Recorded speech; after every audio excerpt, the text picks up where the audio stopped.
चलिए अब हमारा टॉपिक लेकर आया अर्थव्यवस्था में राष्ट्रीय आय का आयाम।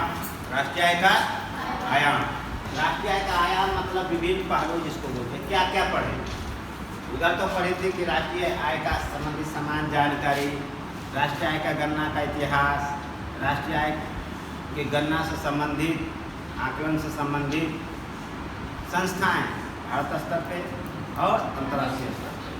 अब पढ़ेंगे राष्ट्रीय आयाम, आय का आयाम, आय संबंधी संकल्पनाएं, राष्ट्रीय आय का लागत, राष्ट्रीय आय का मापन पद्धति, राष्ट्रीय आय का गणना पद्धति, राष्ट्रीय आय की अवधारणाएं।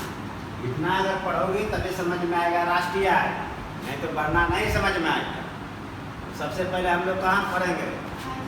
राष्ट्रीय आय का संकल्पनाएं, इसको पढ़ेंगे तब इसको पढ़ेंगे तब इसको तब इसको तब इसको। क्या है राष्ट्रीय आय का आय संबंधी संकल्पनाएं में कौन कौन सा चीज़ पढ़ेंगे, कौन कौन पहलू पढ़ेंगे? राष्ट्रीय आय का लागत क्या होता है, राष्ट्रीय आय का मापन पद्धति क्या है, राष्ट्रीय आय का गणना पद्धति क्या है, राष्ट्रीय आय की अवधारणाएं क्या है, ये चीज़ पढ़ेंगे। चलो लिखो इसको।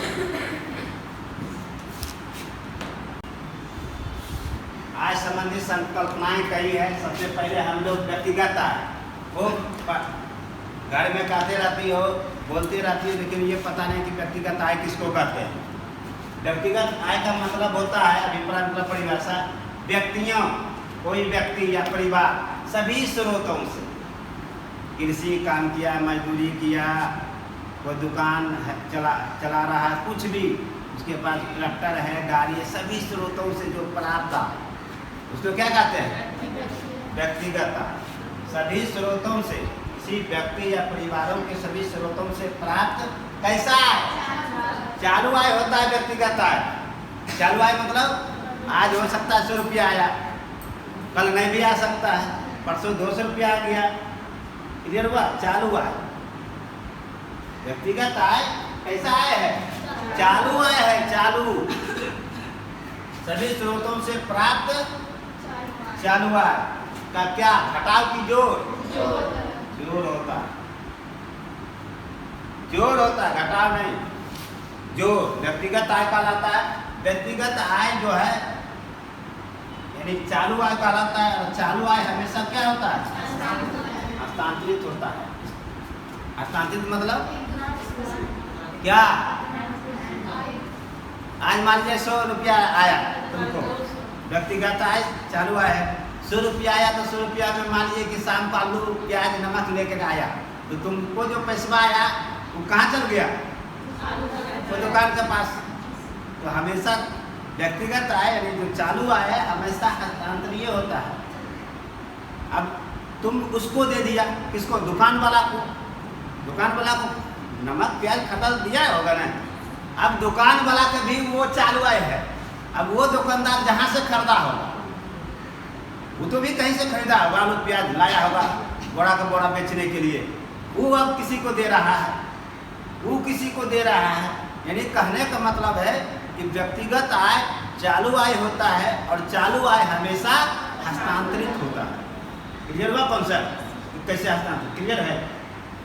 चलो अब आते हैं व्यक्तिगत व्यय योग्य आय। व्यक्तिगत व्यय योग्य आय में एक होता है निजी उपभोग व्यय और एक होता है घरेलू बचत योग। व्यक्तिगत व्यय योग्य आय यानी व्यय करके जो आय है, जो बचा, यही सही है। वास्तविक व्यक्तिगत आय किसको कहेंगे? यही है निजी उपभोग व्यय और घरेलू बचत योग। अब समझो, व्यक्तिगत आय तुमको आया सभी स्रोतों से, उसमें घटा, क्या घटाया? कर। व्यक्तिगत कर किसको कहते हैं? आय एवं संपत्ति कर। उसके बाद जो बचा वो क्या कहलाएगा? निजी। अब यही पैसा से तुम अपना खाना पीना का जुगाड़, बेटा बेटी को पढ़ने लिखने ट्यूशन फी, शादी के लिए पैसा, कुछ भी, गाड़ी, ये है निजी उपभोग व्यय। यानी तुमको जो व्यक्तिगत आय आया 100 रुपया, 100 रुपया आया, तो 100 रुपया में सरकार को टैक्स देना होगा। कैसा कौन कौन टैक्स? दो प्रकार का, एक आय पर, एक संपत्ति कर। ये दोनों घट जाता है। व्यक्तिगत आय में आय एवं संपत्ति कर यानी व्यक्तिगत कर बोलते हैं। व्यक्तिगत कर का दो ही भाग है, आय और संपत्ति कर। ये दोनों घट जाता है, घटा लोगे जो तुमको बचेगा ये निजी उपभोग व्यय कहलाएगा। क्लियर हो गया? निजी उपभोग व्यय किसको कहते हैं? अब घरेलू बचत योग, व्यक्तिगत आय में क्या क्या घटा दोगे? व्यक्तिगत कर घटा दोगे और निजी उपभोग व्यय नहीं घटाओगे। नमक, प्याज, इधर उधर जो खर्चा होता है, क्रीम पाउडर जो खरीदती हो सब, वो सब घटा दोगे, सब निजी उपभोग व्यय है। वो जो शेष बचा ये क्या कहलाएगा? घरेलू बचत ये है। ये अब इसको क्या करता है बहुत लोग, गाँव की माताएं और बक्सा में रख देती है चाबी बंद करके, किसी को पता नहीं। जो खाता खोलाया वो कहाँ रखेगा? बैंक में। या जो जीविका से जुड़ा हुआ है 10 रुपया 20 रुपया तो उसमें जमा कर रहा है। तो जीविका से जो जुड़ी हुई है 10-20 रुपया जमा कर रही है वो क्या है? घरेलू बचत है। उसको जितना बेचारी के पास पैसा आया एक महीना में इधर उधर खर्चा वर्चा करके जो बचा जीविका में जमा कर दिया या बक्सा में रख दी या बैंक में रख दी। किस लिए? घरेलू बचत योग हमेशा भविष्य के लिए होता है। ठीक है, इसका दृष्टिकोण भविष्य रहता है। बैंक में क्या बेटी बड़ा हो रहा है, अब शादी करना है तो पैसा ये से जमा कर, ये घरेलू बचत योग। कैसे वो जमा कर पाती है? तो उसके पास जो आय आया उस आय में व्यक्तिगत कर जमा कर दिया सरकार को जहाँ भी।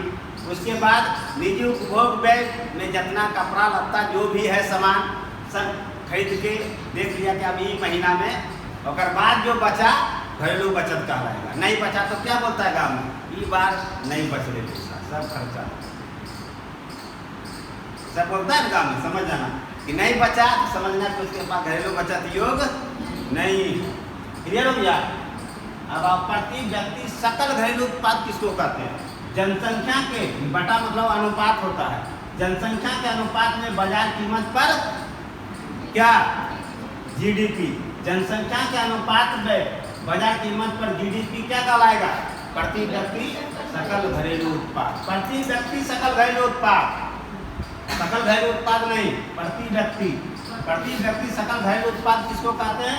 जनसंख्या के अनुपात में बाजार कीमत पर जीडीपी निकाल देंगे तो वो क्या कहलाएगा? प्रति व्यक्ति सकल घरेलू उत्पाद। सकल आय किसको कहते हैं? जिसमें तीनों चीज शामिल हो उसे सकल आय कहते हैं। सकल आय में क्या शामिल होता है? ब्याज आय, लाभांश मतलब कहीं तुम पैसा लगाई कोई कंपनी में कुछ में भी, और उसे जो तुमको प्रॉफिट हो रहा है उसको लाभांश कहते हैं। ब्याज आय, दिन पे पैसा लगाता है गांव में, 5 रुपये सैकड़ा 2 रुपये रहती है हमारे घर में, पता लगा ब्याज आय हुआ। विदेशी मुद्रा लाभ, ये तीनों चीज क्या कहलाता है?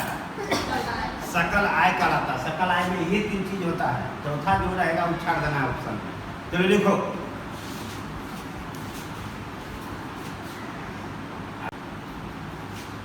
अब प्रति व्यक्ति आय, एक तो व्यक्तिगत आय पढ़े थे, एक प्रति व्यक्ति आय को पढ़ती हो, प्रति व्यक्ति आय, प्रति व्यक्ति आय।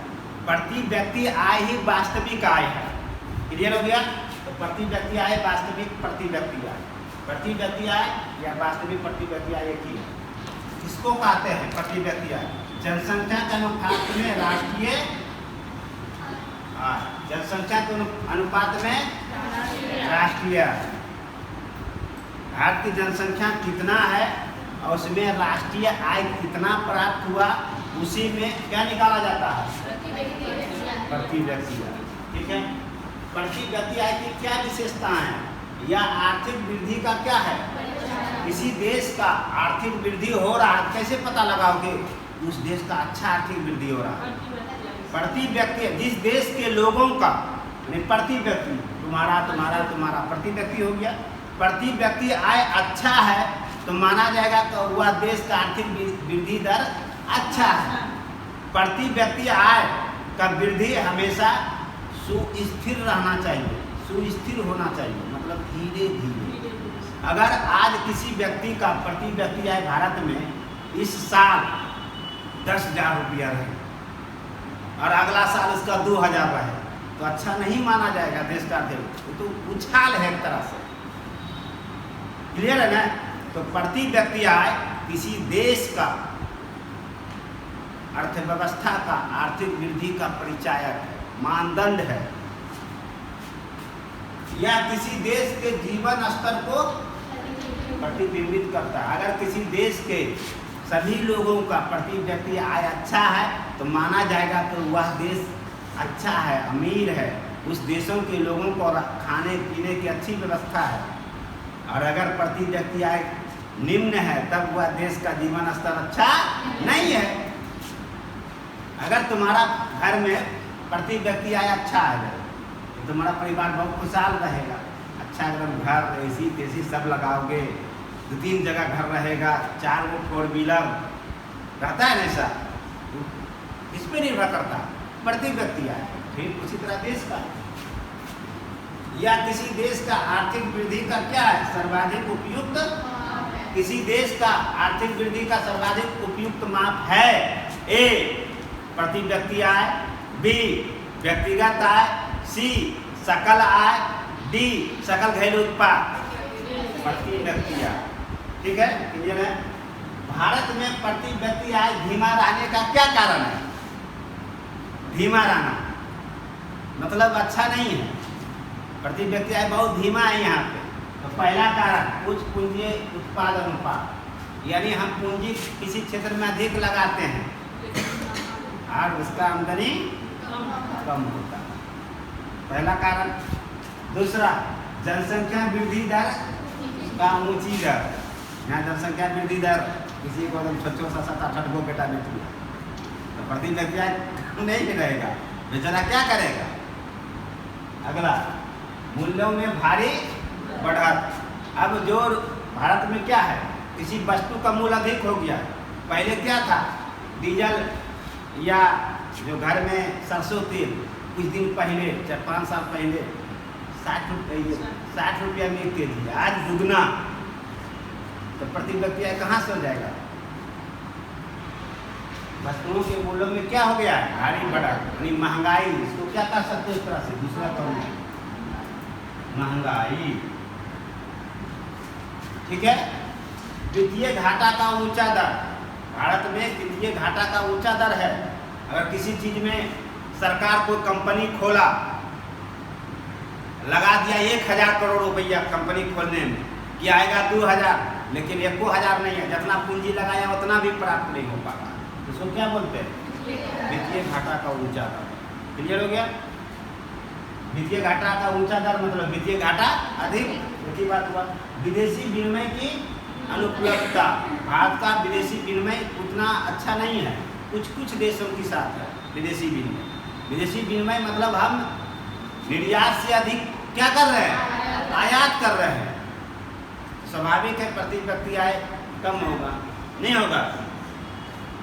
कृषि एवं औद्योगिक क्षेत्र का विकास क्या है, धीमा।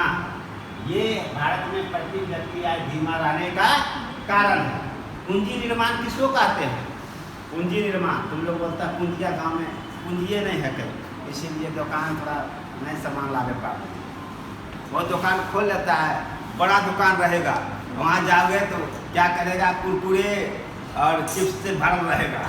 बाहर से दिखेगा कि बहुत बड़ा दुकान है, और खड़ा हो गया तो करीब कुरकुरे चिप्स नजर आएगा, मूल्यवान वस्तु नजर नहीं आएगी। तुम्हें कुछ अगर विशेष मांग लो तो कहेगा नहीं हमारा पास तो नहीं होगा। तुम इस भीड़ से गया उस दुकान में कि यहाँ मिल जाएगा, क्योंकि कुरकुरे चिप्स ये सब देखने से लगता है लच्छेदार कि दुकान होगा बड़ा, लेकिन अगर उसमें कुछ विशेष सामान तुम मांग लो तो नहीं मिलेगा। तो कुछ दुकान ऐसा होगा बाहर से नहीं दिखेगा, लेकिन उसके पास जो खोजोगे मिल जाएगा। तो जो बाहर से नहीं दिख रहा है लेकिन जो खोजोगे मिल जाएगा, मतलब उसके पास पूंजी है। आप समझो। तो पूंजी निर्माण किसको कहते हैं, ऊंची पूंजी उत्पाद अनुपात। अगर हम ऊंचा पूंजी लगा रहे हैं और उसी जिस अनुपात में हम पूंजी लगा रहे हैं उसी अनुपात में हमें उत्पादन हो रहा है, प्राप्ति हो रहा है, तो माना जाएगा कि पूंजी निर्माण अच्छी है। ठीक है। तो विशेषताएं क्या है? पूंजी निर्माण हमेशा बचतों और वित्तीय संस्थाओं की प्रभाविता पर निर्भर करता है। पूंजी निर्माण तब अच्छा माना जाएगा जब तुम्हें बचत हो रहा है। अगर बचते नहीं होगा तो पूंजी निर्माण कहाँ से होगा? 1000 करोड़ रुपया लगा दिया और फिर जब उत्पादन हो रहा है तो 1000 करोड़ आ ही नहीं रहा, आया 500 करोड़, तो क्या हुआ? तुम घाटा में है कि पूंजी निर्माण में है? घाटा में है। निवेश ये जानना है, निवेश पूंजी निर्माण की क्या है? अनिवार्य कारक है। कुछ ही चीज में निवेश नहीं करते हो तो पूंजी निर्माण का अनिवार्य कारक। कैसे? मान लीजिए 100 रुपया है तुम्हारे पास, अब 500 रुपया में कोई सामान लाना है तो 5 को मिल गया और उसमें अरे भाई तुम दो 50 रुपया, तुम दो 50 रुपया, सब 50-50 रुपया जमा करके लाया तो क्या है? 50 रुपया तो तुम्हारे पास बचल है, तुम्हारे पास 100 रुपया, 100 रुपया है लेकिन 500 रुपया कीमत है किसी चीज़ों का, तो तुम तो खरीद नहीं पाओगे। तो पूंजी निर्माण कैसे करोगे? तो सब मिल के कि चलो सब मिल के ये काम करते हैं, जो आमदनी आएगा तो सब लोग बांटे, धीरे धीरे पूंजी बना लेता है। इसको बोलते हैं निवेश हमेशा पूंजी निर्माण का अनिवार्य कारक होगा। भारत में पूंजी निर्माण एवं बचत की दर क्या है? उच्च है। भारत में पूंजी निर्माण एवं बचत की दर क्या है? उच्च है। पूंजी निर्माण एवं बचत की दर मतलब तुम लोगों से नहीं, तुमको समझा रहे हैं, ये कंपनी से है संबंधित, बड़े बड़े कंपनी से। ठीक है, चलो लिखो।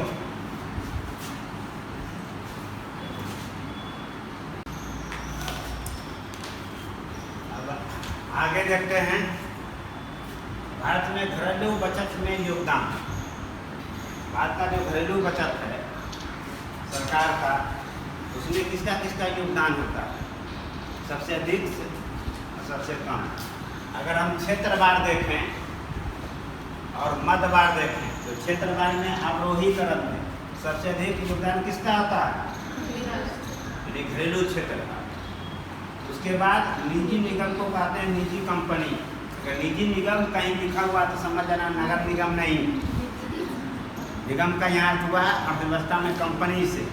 निजी निगम मतलब निजी कंपनी का योगदान होता है। तब तीसरा स्थान सार्वजनिक निगम यानी सार्वजनिक क्षेत्र की कंपनी, महारत्न, नवरत्न नाम सुने हो?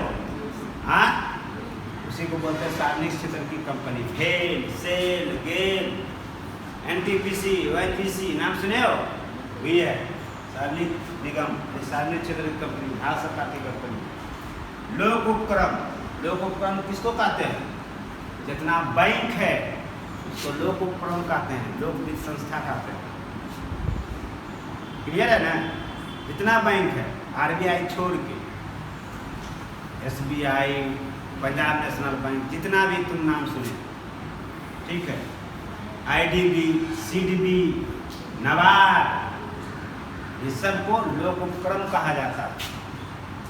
लोक उपक्रम का मतलब होता है वैसे संस्था, वैसे कंपनी जो जनता के लिए भी काम करता हो और राष्ट्र के लिए भी काम करता हो, ठीक है, उसको हम लोक उपक्रम कहेंगे।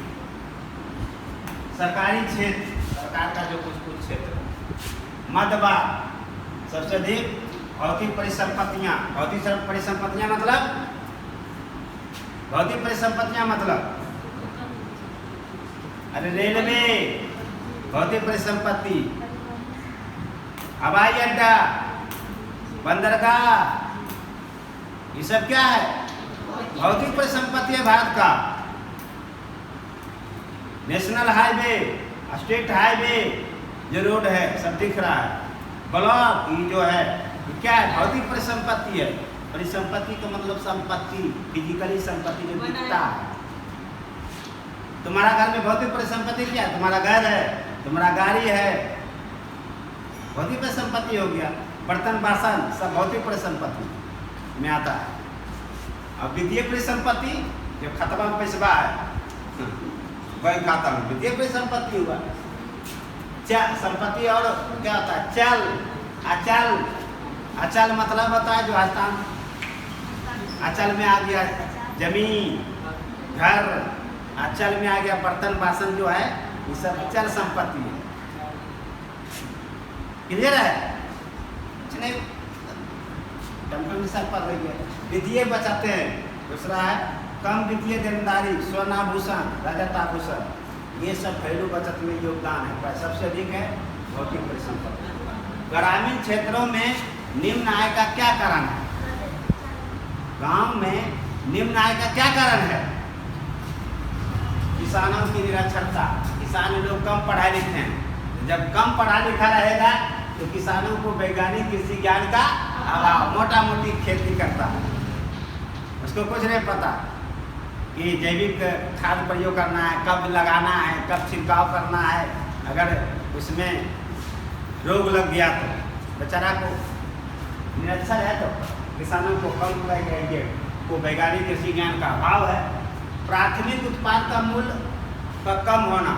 प्राथमिक उत्पाद क्या होता है? जितना कच्चा माल है, जितना कच्चा माल है उसको प्राथमिक उत्पाद कहते हैं। गेहूं, चावल जितना कृषि है, कृषि क्या है? धान क्या है? प्राथमिक उत्पाद है। और चावल क्या हो जाएगा? अंतिम उत्पाद। ठीक है, चावल अंतिम। और चावल से बहुत कुछ बनता है, चिप्स बनता है, वगैरह बनता है, तो क्या कहलाता है? विनिर्मित उत्पाद, तरह तरह बनाते हैं। तो प्राथमिक उत्पाद का मूल्य क्या है? भारत में कम है। बेचारा किसान उतना पूंजी लगा के गेहूं धान उपजाता, लेकिन मूल्य उस अनुसार नहीं होता। कृषि का निवेश कम होना। कृषि में सरकार भी कम पूंजी निवेश कर रहा है, और किसान लोग भी उतना जितना करना चाहिए उतना नहीं कर पाता, क्योंकि पूंजी ही नहीं है उसके पास। और क्या, बेरोजगारी का दर उच्च है भारत में के ग्रामीण क्षेत्र में। तो निश्चित है कि ग्रामीण क्षेत्र में आय निम्न होगा कि अधिक होगा? कम होगा। शहरी क्षेत्र में उच्च आय, शहर के लोग के पास ज़्यादा पैसा रहता है। क्यों? साक्षरता दर अधिक है, पढ़ा लिखा है, दिमाग लगाते रहता है, कहने से आमदनी हो जाए। उत्पादन बाजार की शक्ति पर आधारित होता है। शहर में जो भी उत्पादन होता है बाजार की शक्ति पे, जैसे आ रहा है दुर्गा पूजा, तो सोचेगा वो कपड़ा ज़्यादा बिकेगा, खूब कपड़ा आ रहा होगा, ला रहा होगा, कोई बना रहा होगा, टांग रहा होगा, नाना प्रकार का। ठीक है, अभी मान लीजिए तीज त्यौहार आएगा तो पता है कि ये बिकता है, वो उसमें बेचेगा। दीपावली आएगा तो दीपावली में जानता है कि मोम और ये दीपक अधिक पटाखा बिकता है, उसका उत्पादन करेगा। तो शहर क्षेत्र में उत्पादन बाजार की शक्ति का मतलब मांग और पूर्ति। विनिर्मित उत्पाद वस्तु का मूल्य क्या होता है? अधिक होता है। किसकी तुलना में? प्राथमिक वस्तु के उत्पाद की तुलना में। उद्योग क्षेत्र में निवेश, लोग शहर के लोग किसमें निवेश करते हैं? कृषि में कि उद्योग में? उद्योग में। बेरोजगारी दर शहर में क्या है? निम्न है कि अधिक है? निम्न है तो क्या होगा? शहरी क्षेत्रों में आय उच्च होगा कि कम होगा? हाँ, अधिक होगा। चलो लिखो। समझो, राष्ट्रीय आय का लागत। राष्ट्रीय आय का लागत दो होता है, एक साधारण लागत, एक बाजार लागत। साधारण लागत किसको कहते हैं? हेड में समझो। साधारण लागत किसको कहते हैं? जब कोई चीज उत्पादन करने में जो तुमको चीज लगा, उसको क्या बोलते हैं? साधारण लागत। ये कलम बनाना है, कलम बनाने में इसमें जितना चीज लगा उसको क्या बोलेंगे? और जब कलम को बेच रहे हैं बाजार में तो उसको क्या कहेंगे? बाजार लागत। क्लियर हो गया? हेड में अब समझो। अभिप्राय, वस्तु एवं सेवाओं को उत्पादन हेतु लगा लागत क्या कहलाएगा? बाजार लागत। उपभोक्ता द्वारा किसी वस्तु एवं सेवाओं को खरीदते समय किसी विक्रेता को अदा की गई। मतलब तुम दुकानदार है, कोई दुकानदार है, दुकानदार के पास तुम जो सामान खरीदी और उसको जो तुम पैसा दी, सामान खरीदी और किसको दी? पैसा दी दुकानदार को, क्या कहलाएगा? उपभोक्ता मतलब होता है खरीदने वाला, और विक्रेता का मतलब होता है दुकानदार। ठीक है, उपभोक्ता द्वारा किसी वस्तु एवं सेवा को खरीदते समय किसी विक्रेता को अदा की गई लागत बाजार लागत कहलाएगा। प्रकृति, साधारण लागत क्या है? या निवेश की की गई इकाई निवेशन करते हो, कोई चीज बनाते हो, उत्पादन करते हो तो निवेश करते हो। जिसका मतलब है तुम निवेश कर रहे हो तो तुम क्या कहलाए? उत्पादक या निवेशक। और बाजार लागत भी यह बाजार एवं मूल्य की इकाई है, क्योंकि बाजार में वो वस्तु बिकेगा और उस वस्तु का क्या कीमत होगा, तो बाजार एवं मूल्य की इकाई बाजार लागत। इसका संबंध किससे है? उपभोक्ता और क्रेता से। क्लियर हो गया? विक्रेता नहीं, उपभोक्ता या क्रेता। ध्यान रखना। घटक, तुम कोई चीज बनाते हो, सामान बनाते हो, तुमने एक छोटा सा फैक्ट्री खोले हो, कोई फैक्ट्री तुमने खोला तो सामान बनाया, और सामान बनाने में क्या क्या लगता है तुमको? पूंजी। अगर पर्याप्त पूंजी नहीं है तो कहीं से ऋण पर क्या लिया? ब्याज लिया। कच्चा माल लाता होगा, उसमें मिस्त्री मजदूर रखता होगा। किराया, अगर अपना जमीन नहीं है तो भाड़ा पे कोई दुकान लिया होगा या भाड़ा पे जमीन लिया होगा, किराया दोगे कि नहीं दोगे? फिर सामान लाते होगे, कच्चा माल, और फिर कच्चा माल जब वस्तु बन गया तो कहीं पहुंचवाते होगे, तो परिवहन हो गया। बिजली, और सरकार से क्या मिलता है तुमको? अनुदान मिलता है। अनुदान, फैक्ट्री खोलोगे तो अनुदान मिलेगा। तो ये सब शामिल होगा, क्या कहलाएगा? बाजार लागत में भी वही चीज सब शामिल होगा। जब तुम कलम खरीद रहे हो तो तुम मान लेना कि कलम का 10 रुपया दे रहे हो दुकानदार को, 10 रुपया में कौन क्या क्या चीज शामिल है? पूंजी, ऋण पर ब्याज, कच्चा माल, श्रम, किराया, परिवहन और बिजली। यहाँ अनुदान पे तुम नहीं दे रहे हो, तुम 10 रुपया दे रहे हो तो अनुदान की जगह पर तुम क्या दे रहे हो? यानी 10 रुपया अगर किसी कलम का कीमत है तो इतना चीज वो दुकानदार को तुम दे रहे हो, और दुकानदार जो है कंपनी को देता है इतना चीज, क्योंकि एक कलम बनाने में कितना चीज लगा है। तो इस पे तुम नहीं देते हो पैसा। विक्रेता कर को अदा करता है कि अनुदान को? ये उपभोक्ता कर को अदा करता है कि अनुदान को अदा करता है? कर को करता है, अनुदान को नहीं। क्या अनुदान तो सरकार दे रही है ना, तो क्यों अदा करेगा? क्लियर हो गया ना? ये मूल अंतर। बाकी उपभोक्ता पूंजी अदा करता है, ऋण पर ब्याज अदा करता है, कच्चा माल अदा करता है जो लगा, श्रम पर जो लगा, किराया पर, परिवहन पर, बिजली पर। कर अलग से कर वो अदा करता है, अनुदान अदा उपभोक्ता नहीं करता। ध्यान रखना। बाजार लागत में, साधारण लागत में कर शामिल। जिस समय तुम कोई कंपनी बनाओ तो उस समय कर नहीं लगता है। जब तुम बना लिया, जब उत्पादन करोगे तब कर लगेगा। तो ये बनाने के समय की प्रक्रिया है, उस समय कर नहीं लगता है। कर कब लगता है? बाजार लागत में। तो प्रत्यक्ष कर लगता है, तो प्रत्यक्ष कर। उपभोक्ता जो है, तुम उपभोक्ता हो तो तुम प्रत्यक्ष कर देते हो कि अप्रत्यक्ष कर देते हो?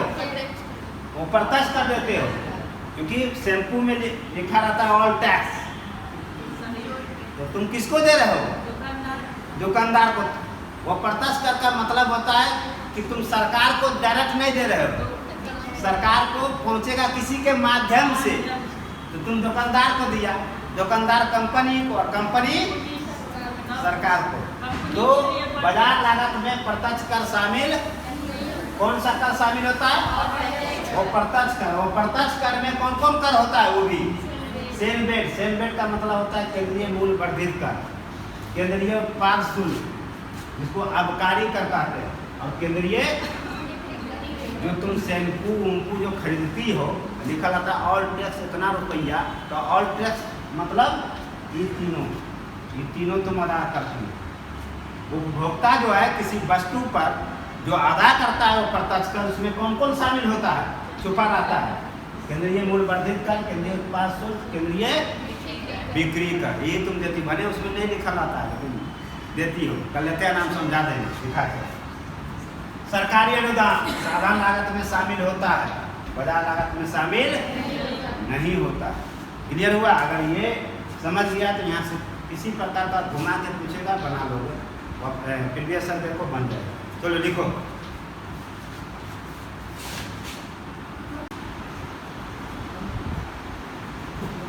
चलिए अब राष्ट्रीय आय का मापन का पद्धति। राष्ट्रीय आय के मापन का दो पद्धति है। चालू कीमत को प्रचलित बाजार कीमत भी कहते हैं।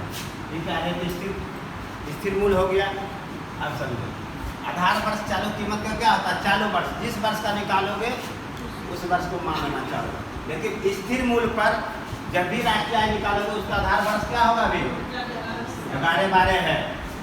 पूछेगा स्थिर मूल्य पर किसी भी चीज का स्थिर मूल्य पर आधार वर्ष क्या मार देना है? आपको 11 अवधि चालू कीमत पर जो राष्ट्रीय आय मापन किया जाता है वो अवधि उसका क्या होता है? 3 माह में मापेगा सरकार, नहीं तो 6 माह। तो प्रतियोगिता दर्पण और को करंट पड़ती होगी, पड़ता होगा तो 3 माही 6 माही ऐसा देखे हो ये। लेकिन स्थिर मूल्य पर हमेशा एक लेखा वर्ष को वित्तीय वर्ष भी कहते हैं, जिसका अवधि 1 अप्रैल से 31 मार्च होता है। चलिए मापन का आधार चालू कीमत पर मापने का आधार क्या है? प्रचलित बाजार मूल्य। इस वर्ष जो बाजार में जो मूल्य है, अगर चावल खरीद रहे हो तो चावल का भी जो मूल्य है उस आधार पे, अगर स्थिर मूल्य पे 2011-12 में चावल का कीमत कितना था उस आधार पे मापें। क्लियर हो गया? प्रचलित बाजार मूल्य और ये स्थिर मूल्य। स्थिर मूल्य मतलब किसी आधार वर्ष के मौद्रिक मूल्य उस वर्ष का 11-12 में तेल का कीमत कितना था, आलू कीमत कितना था, या कलम का कीमत कितना था, या कोई कंपनी का एंड्रॉइड मोबाइल का कीमत कितना था, उस समय का निकाले। क्लियर हो गया? सरकार निकालती है, तुमको नहीं निकालना, तुमको सीधा जानना है एग्जाम के बीच से। विशेषता है चालू कीमत जो होता है, चालू कीमत पर राष्ट्रीय आय मापते हैं तो यह वास्तविक राष्ट्रीय आय नहीं है, क्योंकि उछाल हो सकता है। आज आलू का कीमत 12 रुपया है, कल 15 रुपया भी हो सकता है, या घट भी सकता है, बढ़ भी सकता है। स्थिर मूल्य उस समय 1 साल में जो रहा है एवरेज उसी आधार पर निकाल लेता है। क्लियर हो गया? तो स्थिर मूल्य पर राष्ट्रीय आय का मापन ही कहलाता है वास्तविक राष्ट्रीय आय। तो वास्तविक राष्ट्रीय आय है या वास्तविक राष्ट्रीय आय प्राप्त होता है एक प्रचलित बाजार मूल्य पर, बी स्थिर मूल्य पर, सी प्रचलित एवं स्थिर दोनों पर, डी इनमें से कोई नहीं। सी में बोला स्थिर मूल्य, सी में बोला है डी में। हाँ चलो विशेषता है अगला। चालू कीमत पर राष्ट्रीय आय वास्तविक राष्ट्रीय नहीं है, स्थिर कीमत है। दूसरा, इसे मौद्रिक आय कहा जाता है। प्रचलित बाजार मूल्य पर अगर राष्ट्रीय आय मापते हैं तो उसको मौद्रिक आय कहते हैं। मौद्रिक आय का मतलब जो कोई चीज व्यापार से प्राप्त हुआ, जो भी चीजें आप व्यापार किए हो, धान का, गेहूं का, कुछ भी सामान का जो आपने व्यापार किया, उससे जो आपको आय प्राप्त हुआ वो क्या कहलाएगा? क्लियर हो गया? मौद्रिक आय। इसे स्थिर मूल्य पर इसे मौद्रिक मूल्य कहा जाता है। मौद्रिक मूल्य किसको कहते हैं? किसी संपत्ति या सेवा का आपने नगद भुगतान किया, किसी संपत्ति या सेवा का आपने नगद भुगतान किया, उसको क्या कहते हैं? मौद्रिक मूल्य। किसी संपत्ति, कोई संपत्ति आप ले लो, अगर आपका संपत्ति है, जैसे मान लिया जाए किसी संपत्ति, आपने किसी से गाड़ी खरीदा, तो वो क्या है? एक तरह का संपत्ति है, और वो आपने उसको क्या किया? उसके बदले में नगद भुगतान किया कि नहीं किया? उसको क्या कहते हैं? क्लियर हो गया? तो मौद्रिक मूल्य का संबंध है किसी संपत्ति सेवा का नगद भुगतान से, और मौद्रिक आय का संबंध है व्यापार से प्राप्त आय से। क्लियर हो गया? दोनों में ही है डिफरेंस। चालू कीमत पर अगर हम किसी देश का आर्थिक विकास, इकोनॉमिक्स का डेवलपमेंट अगर मापते हैं, आर्थिक विकास मापते हैं, तो चालू कीमत पर अल्पकालिक आर्थिक विकास कहलाएगा। क्यों? क्योंकि किसी वस्तु का आज दाम कुछ है, कल कुछ और है, परसों कुछ और है, तो अल्पकालिक है, अस्थायी नहीं है, कम समय के लिए। प्रचलित बाजार मूल्य पर अगर हम किसी देश की अर्थव्यवस्था को मापते हैं तो वो कैसा कहलाएगा? अल्पकालिक आर्थिक विकास। लेकिन स्थिर मूल्य पर मापेंगे दीर्घकालिक। सही मतलब वास्तविक आर्थिक विकास का सूचक है। तो राष्ट्रीय आय का मापन से वास्तविक विकास का सूचक है प्रचलित कीमत पर कि स्थिर मूल्य कीमत पर? स्थिर मूल्य कीमत पर। चालू कीमत में प्रति व्यक्ति आय की वृद्धि दर क्या होता है? चालू कीमत पर अगर राष्ट्रीय आय मापते हैं अधिक होता है, प्रति व्यक्ति आय की दर अधिक है। कैसे? जैसे मान लिया तुम एक टोकरी आलू है तुम्हारे घर में, हाट पे बैठा बेच दिया 50 रुपये के.जी. और उसमें जितना आ गया तो अधिक नहीं होगा।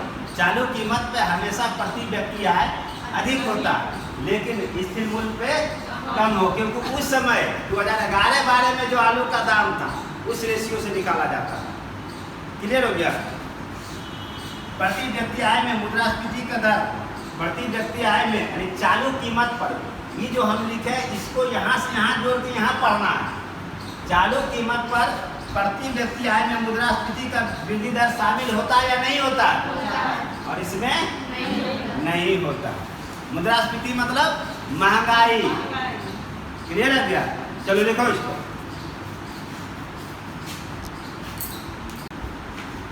राष्ट्रीय आय का पहला वो क्या था? राष्ट्रीय आय का क्या पढ़ा था? मापन, मापने। यहाँ क्या पढ़ोगे? ये शब्द जरूर ध्यान देना है एग्जाम में। गणना पद्धति। राष्ट्रीय आय का गणना का 3 पद्धति है, उत्पादन पद्धति, आय पद्धति और व्यय पद्धति। अर्थ सीधा समझा दिए हैं। उत्पादन पद्धति किसको कहते हैं? जो उत्पादन की मात्रा को बताता है, कितना उत्पादन हुआ, कितना उत्पादन का अंग्रेजी में क्या बोलते हैं? प्रोडक्शन। हाँ, उत्पादन। आय पद्धति, आय यानी आमदनी को बताता है। आय पद्धति मतलब कितना आय हुआ, ये आमदनी कितना हुआ, लाभ कितना हुआ। व्यय पद्धति व्यय की मात्रा को बताता है। क्लियर हो गया? अब समझो। उत्पादन पद्धति को क्या कहा जाता है? मूल्य वर्धित भी कहा जाता है। ये पूछेगा एग्जाम में। मूल्य वर्धित किसे कहा जाता है? उत्पादन पद्धति को। सकल घरेलू उत्पाद भी कहा जाता है किसको? और बाजार कीमत पर आधारित राष्ट्रीय आय किसको कहा जाता है? ये पूछेगा एग्जाम में। आगे आकलन की गणना। उत्पादन पद्धति पर क्या आकलन करते हैं? वस्तुओं एवं सेवाओं के शुद्ध मूल्य वृद्धि का आकलन करते हैं। वस्तुओं एवं सेवाओं, सेवाओं का अर्थ क्या हुआ? जो मजदूरी कोई कर रहा है किसी कंपनी में, क्या? अरे भाई हाँ, फिर ठोकने दो। हाँ ठीक है, चलो। उत्पादन पद्धति में वस्तु एवं सेवाओं के शुद्ध मूल्य वृद्धि का आकलन किया जाता है। इसमें आय पद्धति में वस्तुओं एवं सेवाओं के उत्पादन घटकों का भुगतान किया जाता है। वस्तु एवं सेवाओं को उत्पादन घटक क्या है? यहाँ से समझ लो। उत्पादन घटक भूमि। अगर तुम कोई चीज कृषि है, कृषि खेत में काम कर रहे हो तो भूमि है ना, तो भूमि के लिए क्या भुगतान करते हो? लगान, रसीद कटाते हो सीओ साहब के पास। ठीक है। अगला श्रम के लिए क्या करते हो? उसको मजदूरी देते हो। पूंजी कहीं नहीं है तुम्हारे पास तो कहीं से पूंजी लेते हो तो ब्याज उसको अदा करते हो। और मान ले तुम उद्यमी हो या बहुत बड़ा किसान हो तो तुम कोई भी काम करोगे तो तुम्हें क्या चाहिए? लाभ चाहिए। ये है उत्पादन घटक। वस्तुओं एवं सेवाओं के उत्पादन घटकों का भुगतान का आकलन किया जाता है। किसमें? आय पद्धति में। क्लियर हो गया?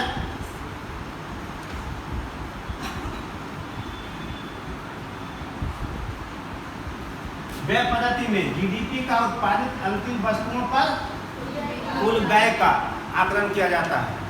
जीडीपी का उत्पादित अंतिम वस्तुओं पर कुल व्यय का आकलन किया जाता है। अंतिम वस्तु क्या है, जीडीपी क्या है, अगला क्लास में यहाँ इतने जानो। जीडीपी का उत्पादित अंतिम वस्तुओं पर कुल व्यय का आकलन किया जाता है। चलो लिखो जल्दी।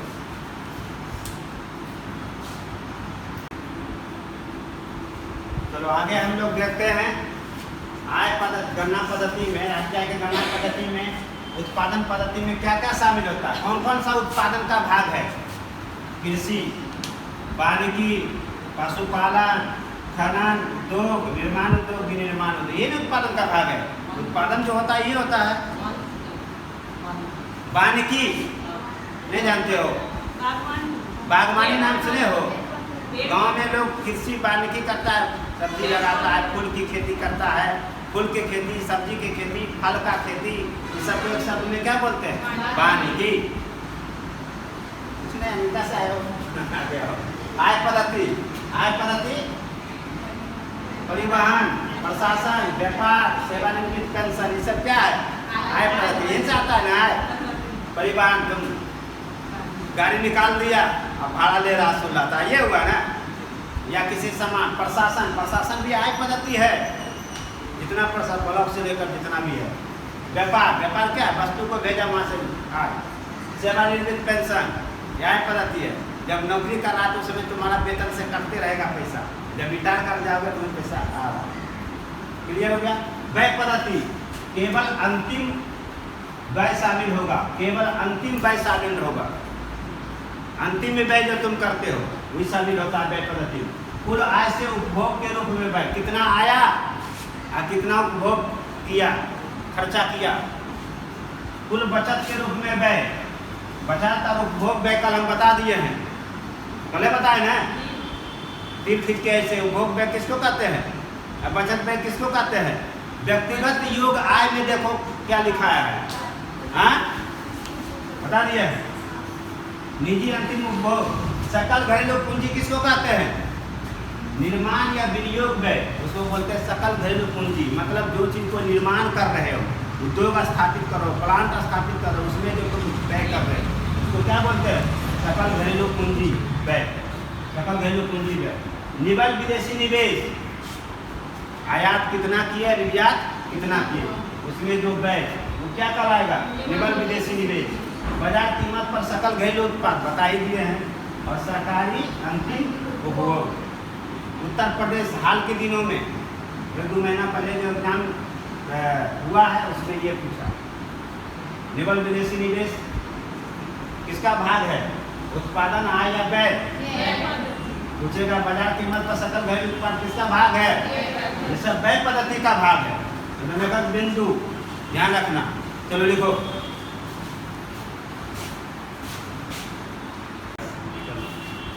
राष्ट्रीय आय का गणना पद्धति में हम लोग देखते हैं। पहले समझ लो, पहले पढ़ा था कि इसके पहले कि शामिल रहता है उत्पादन पद्धति में, आय पद्धति में, व्यय पद्धति में। बता दिए क्या क्या शामिल होता है जब सरकार राष्ट्रीय आय का काउंटिंग करता है, गणना करता है। लेकिन राष्ट्रीय आय के गणना के क्रम में जब उत्पादन पद्धति, आय पद्धति और व्यय पद्धति के आधार पर गणना करता है सरकार राष्ट्रीय आय का, तो क्या शामिल नहीं करता है उसमें, उसको छोड़ देता है कि इसकी कोई जरूरत नहीं, इसको शामिल नहीं करना। तो उत्पादन पद्धति में क्या शामिल नहीं होता है? पुरानी वस्तुओं का क्रय विक्रय से प्राप्त है। जैसे मान लीजिए कि सरकार मोटरसाइकिल बेच दिया, नया में शुरू में बेचा, मोटरसाइकिल लॉन्च किया, तो मोटरसाइकिल की कीमत 80,000 निर्धारित किया तो 80,000 प्राप्त कर लिया ना। अब वो मोटरसाइकिल पुराना हो गया, अब तुम बेच रही हो किसी को, तो जो तुमको आय हुआ वो सरकार के राष्ट्रीय आय में शामिल नहीं होगा, क्योंकि दोहरीकरण है, एक बार तो हो ही गया। क्लियर हुआ?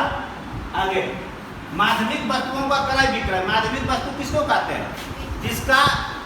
जिसके बिना कोई महत्व नहीं। जैसे कि कच्चा माल, हमेशा कोई भी चीज का कच्चा माल प्राथमिक वस्तु होता है, और जब बन उनके तैयार हो गया सामान तो वो अंतिम वस्तु कहते हैं। और बीच में माध्यमिक वस्तु, जैसे ये मोबाइल है, मोबाइल का माध्यमिक वस्तु क्या है? बैटरी है। बैटरी का बिना मोबाइल में कोई फायदा नहीं, और मोबाइल का बिना बैटरी के कोई फायदा नहीं। तो अगर कोई कंपनी बैटरी को बना रहा है तो जब तक वो मोबाइल में नहीं लगेगा तब तक उसका कोई कीमत नहीं। तो माध्यमिक वस्तु बीच वाला होता है। जैसे गाड़ी का माध्यमिक वस्तु क्या है? टायर, ट्यूब, सीट, इंजन को अलग बनाता है। जब पूरा बन जाता है तब वो अंतिम वस्तु कहलाएगा। ये कलम है, ये कलम का माध्यमिक वस्तु क्या है? स्याही है ना। जब स्याही इसमें डाल दिया तब कलम कहलाया।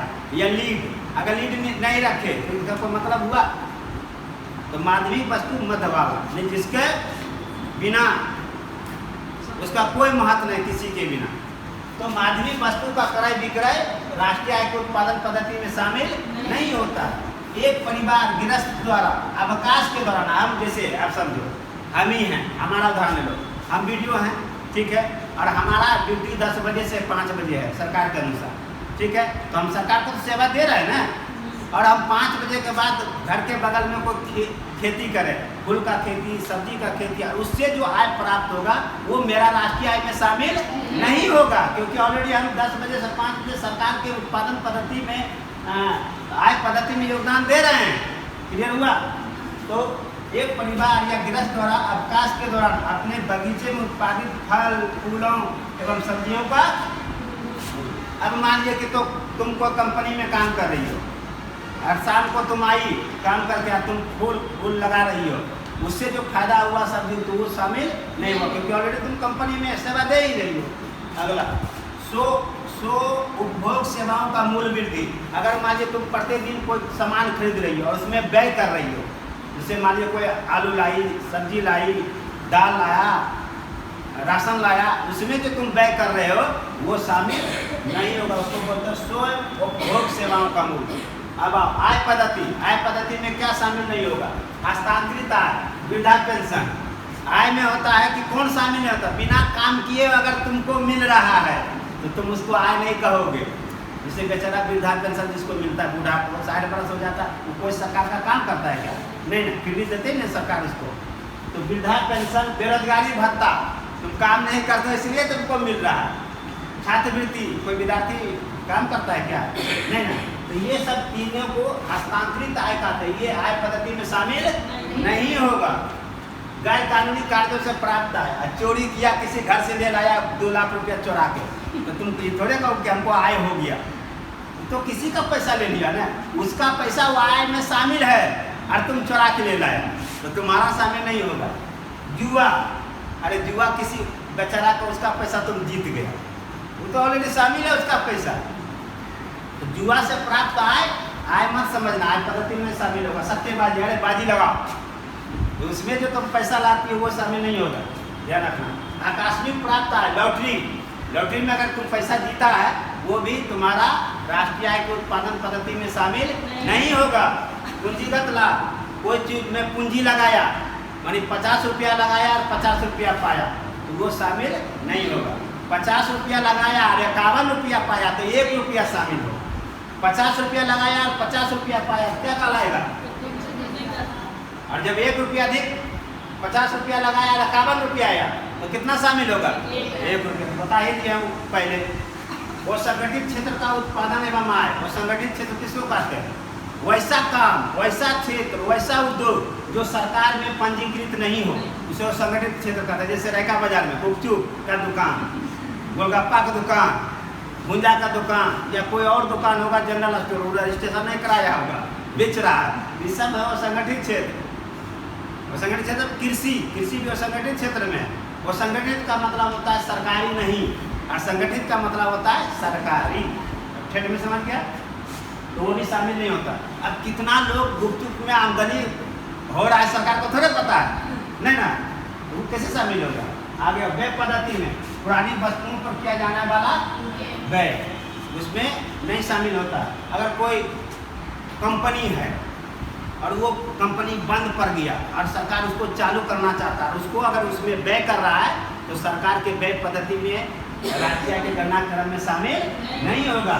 शेयर बांडों पर किया जाना व्यय, शेयर बांड, शेयर बाजार में जो बॉन्ड है उस पर अगर व्यय करता है तो वो भी शामिल नहीं होगा। चलो लिखो,